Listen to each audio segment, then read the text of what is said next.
Hey there folks, this is the Vintage Sewing Machine Garage. Got some really good lighting today and I am making the next video that is focused on this hybrid vintage Janome free arm. And I'm using it, I think it's a kind of a good example of a machine that quite a few of you may come across in your hunting for old machines, or you may have one that was given to you. It's in your family. And so I wanted to kind of show you guys, we're going to take a look at what's inside the free arm, the arm of the free arm sewing machine. Now this model, I got it and it was without its little cover. A lot of these, I think all of the free arms came with what was called a sewing deck, and it was often a removable piece that would give you, it would kind of mimic the effects of a flatbed sewing machine. And then some of these would come, you could pay extra for a table and the machine would kind of slot into it and give you a nice flat surface. But many of you will have these, particularly if you find these used. The sewing deck got lost, you know, in the years, but that's okay because a free arm is really practical. There's some really great things about free arm machines. And so we're gonna take a look, and we'll take a look inside to see exactly what's in there. Of course, there is going to be a drive shaft, but we will take a look. Let's see. I'm going to find the right screwdriver tip size for this model. I want to do everything I can not to strip the screws on these machines, because you could try to replace it, but that's a whole nother project. And I'm testing it. I've got the right screwdriver tip. Let's get my knuckles out of the way here. But I want to basically test this and see. It's a little stiff, but it is moving. I'm using my ratchet here. Again, if that screw was really fighting me, if it was going to hold on and not turn, and if you really have to torque it hard, that's when I always suggest stopping. You can put something like a WD-40 in there. You can even put sewing machine oil and let it sit. You know, you want to wake it up. These things, these machines, many of them have been asleep for a long time, and you know, you want to wake them up, but don't be too rough on them because they've been sitting. And then, you know, if you're gentle, they'll come around normally. It's like anything else that's been dormant for a long time. And I have to tell you, sometimes I get machines that require a lot of mechanical repair, but most of my work, when I restore or recondition a machine, most of my work, honestly, is in getting them to wake up. You have to clean off the old lubricant and before you can put new lubrication in them, and that can take a while. Just, you know, they've been sitting, and of course, sometimes people have sadly put them in places like attics, and that can make your work a lot tougher. So if you ever get a sewing machine used and you want to save it and it was an attic, you know, don't abandon it. Definitely save the machine, but you want to negotiate that because the machine may be stiff as a board, and you're going to have to. I think it's worth it to rescue a machine, but again, you don't want to pay top dollar for something if it hasn't been in climate controlled comfort, because I have noticed this makes a dramatic difference in how much sweat and tears I have to shed over a machine to get it back to life. The same can be said if someone has stored a machine in a garage. I have bought machines that have been stored everywhere. I never turned down the opportunity to rescue a machine, and that's probably obvious by now, but if someone tells me they want $150 for a machine that's not rare, I have paid more than $100 for a machine, but I mean, it was mint, it had been used regularly, and it was stored indoors. You know, you really have to think about the conditioning. Now, let's lift the foot up here, and I'm going to I'm going to need to change the angle. I want you guys to get a better picture of what I'm up to here. Okay. I took off the two screws. Now these two screws, they hold down the needle plate, and you have to test to see if the needle plate screws are also attached to to the chassis of the machine underneath. Sometimes they are. In this model, they're not. Obviously, I picked it right up. I'm gonna, got to get my needle up, out of the way, and I'm gonna slide. Well, I think I'm gonna slide. May have to take the foot off. Let's pull this up and see if I can get enough clearance. There we go. Well, I'm not gonna force it. I'll just take the foot off. And when I go to turn that set screw, like many, well, that set screw is fussy. It doesn't want to let go. It's being ornery because it has sat a long time without any oil. Now, you can try to, if I try to force this, I might get it off. I also might break it, and that would be silly. So let's not do that. I'm going to go grab some WD-40, be right back. Okay, I'm going to take my little can here. And again, you can use, there are other products like this, guys. You don't have to use this product. And I want fabric under here. Actually, I don't want fabric. I'll just put you can put a napkin or a paper towel. This machine is going to need lubrication, but you're just going to make, the old saying about an ounce of prevention. You really don't want to have to clean up more than is necessary on your machine. So, we'll see. We're going to let it kind of do its thing. I know it doesn't often take very long. Now, there is a screwdriver slot in the side here, and I can experiment with that. But again, you'll notice I don't bring in heavy-duty tools and try to out-muscle this machine. I can, but again, the machine could be damaged just because it's been sitting. I often like to compare they remind me of the Wizard of Oz Tin Man who needed oil to move again. And these machines do, they've been sitting for a long time. Okay, let's try, I'm going to try this. I've got a larger screwdriver. Let's see what that does. There, it came right out. So part of this was just putting that WD-40 in there. Now sometimes you'll have to let this sit a lot longer. I don't think this machine was put in an attic. If it was, I probably would have had to let this sit overnight or for a few days. Some of these restorations, they take a long time, and most of the time is involved in getting old stuff unstuck. As I like to tell people, you occasionally get things in old sewing machines that break, but it's not common. Unless they were abused, they were often, this is a lot of the labor I have to charge people for, and there's a lot of other things I've shown you guys that I do for machines. There's a lot of different areas to check. You check and take apart the shuttle and bobbin case, the motor area, the hand wheel area, the upper chassis, the lower chassis. So I don't want to understate, the different areas that are required. Okay, so there we go. I've got the top of this off. This one came off easily, relatively easily. Now, let's take a look at where all the magic happens, where all the mechanicals are on this machine. I think I have my flashlight here, but I've got such really nice natural light, which is what I prefer, that I am going to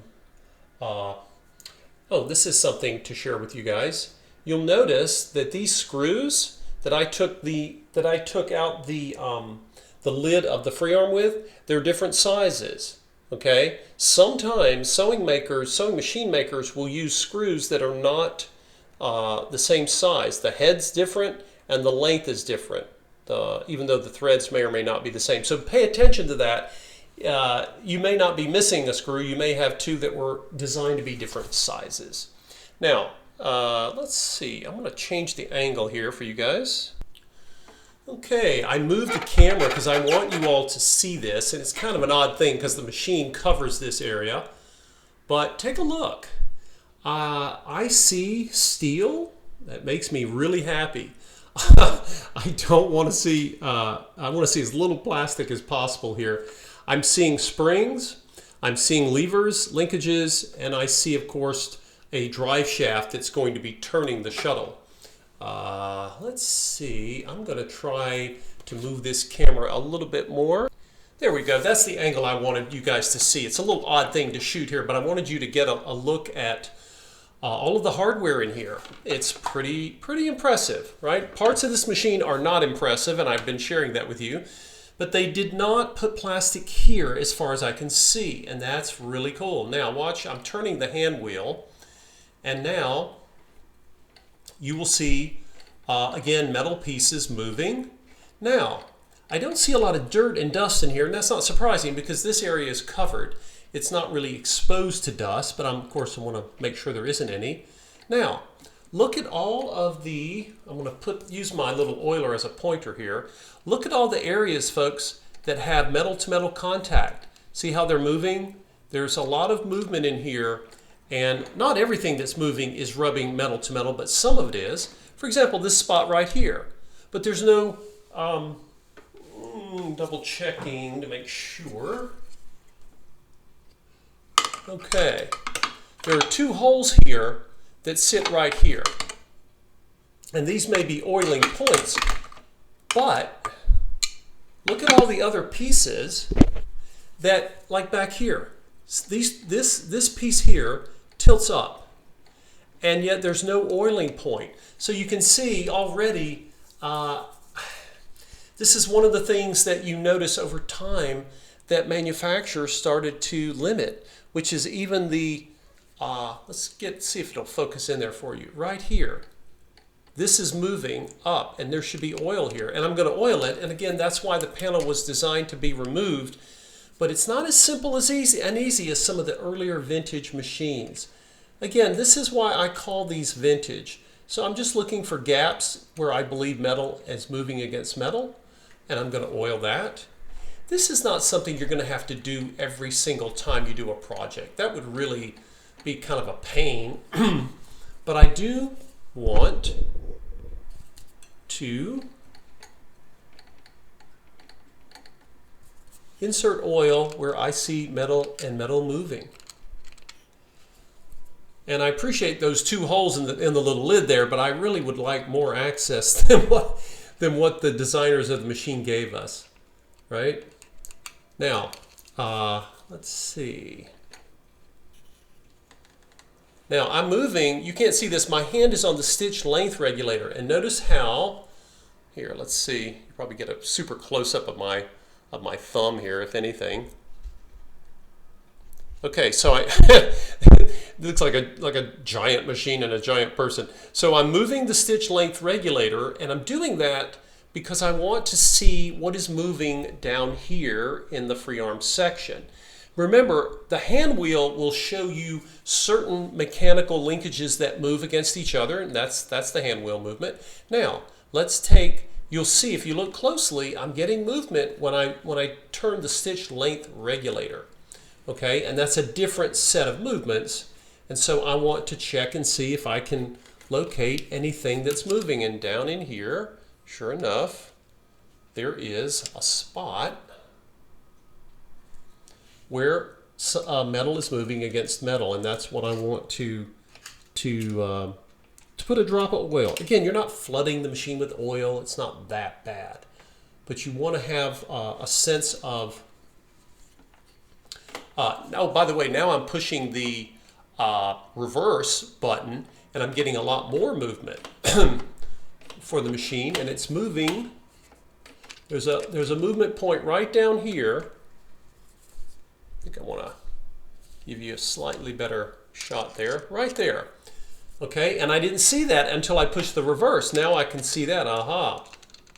Now I want oil there, because remember, those plastic knobs on the front of your vintage machine, whether it's heirloom or hybrid, they are fine as long as the steel behind them is lubricated and is able to move freely. A lot of times the knobs on your machine, if they fail, it's because somebody has pushed them when the rest of the hardware in the machine that they are basically a cover for has not been serviced and lubricated. That's how a lot of them break. You'll see that on some of the German Pfaff machines, those wonderful free arms that they made in Germany, and they often have broken plastic knobs for this reason. Okay, I'm seeing one more little spot here that I can see. Now, this These little points, by the way, guys, it's funny, you know, you might oil one part of the machine and you'll see the performance come back. When you have serviced all of the parts of the machine that need maintenance, it is remarkable that a machine that will sometimes sew a stitch for you, and you might be impressed and think, wow, that's a strong machine. But once you've serviced it and given it the lubrication that it was designed for, it may surprise you just how strong and powerful it is. It really shows itself to be quite a device. A lot of times they're so well engineered that they will sew in spite of a lack of maintenance, and we don't realize just how much more they could perform, or how they performed when they were new. And that's kind of a good way to discern that. Now, I haven't cleaned this, obviously. There's lint and dust down here. What I want to do is I want to take a look at, I'm going to get the lint out, and I'll be removing, or I think I'll be removing not the feed dogs necessarily. I can clean these, but I want to remove this. I'm going to take the hook out and of course the bobbin case, which is going to need to be inspected. But anyway, that is a video on the mechanicals of the mechanicals of the Janome free arm. Now, the next video, I'm trying to reduce the size of these videos, guys, because some of them have gotten quite long, and I know that can be tough to try to hunt through them. So what I'm going to do is, the next video, I will show you how I take apart this section of the machine. Some of you have never taken these apart before for cleaning and lubrication. And then I'll also talk about this little door here, because we want to do everything we can to prevent it from breaking. It is plastic, but we can help it out and help keep it in service as long as possible.